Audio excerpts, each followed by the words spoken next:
Hello and welcome to our YouTube channel. In this video, I will teach you how to recover your account without email and password in 2024. So before starting the video, make sure to subscribe the channel.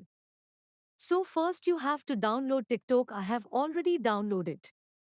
Now open your TikTok app so can see the option of use phone number, email or username. Click on it, then you have to write your username there. After writing username, click on the option of question mark on the top, click on it.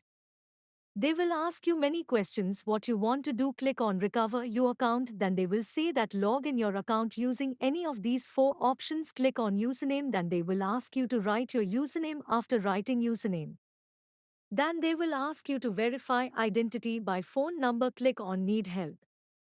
Then they will ask you to write the feedback. You can write in it all the problem that you ate facing in recovering your account. You can also mention your email so that they can contact you if they need any information. No need of providing your personal information, and after it's submitted, THEY will contact you in 5 working days.